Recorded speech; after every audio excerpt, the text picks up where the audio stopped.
In this video, we're going to look at how to add motion to our slides.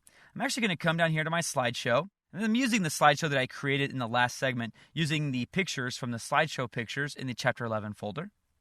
So with my slides selected, I'm going to go actually over to the Effects tab in the Properties panel. I'm going to check Pan and Zoom. Pan is when an image moves around on screen, say from left to right, and Zoom is when it scales up or down. So by default, when we check Pan and Zoom, this slide will zoom in and not pan at all. Now, I've been using the play button in the monitor panel, but it's actually really convenient to use this preview button here already in the properties panel. Let's see what that looks like. Very nice. I'm going to come down here to the monitor panel and hit pause to stop that. We can also change the pan here. Maybe we want to go from northwest to southeast. Preview there. Now it's going both northwest to southeast, and it's zooming in.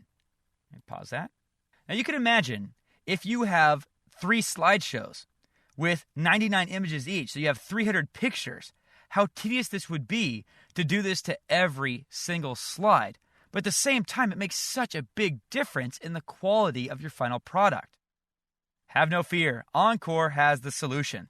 I'm going to click in this blank area here to deselect all slides and select my slideshow. By the way, I could also select my slideshow in the project panel to get to its properties as well. But I'm going to go over to the Basic tab. Notice there is no Effects tab for the slideshow. And I could select Random Pan and Zoom. What that's going to do is just jumble up pan settings and zoom settings so that every slide is moving and panning in some random way. Notice that the F, which indicates an effect, is now applied to every single slide. That's all we had to do is check that one checkbox in the slideshow properties. And now when we play this slideshow back, it seems like we put so much effort into this. Because in most programs, animating something like this would take a really long time. And you see we did it all here with the touch of a button in Encore. Makes a great slideshow.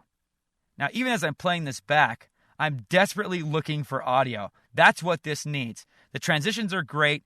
The effects that we've applied here in this movie are great. But really without audio, you're going to have kind of a lacking slideshow, at least in most instances. So that's what we're going to talk about in the next segment.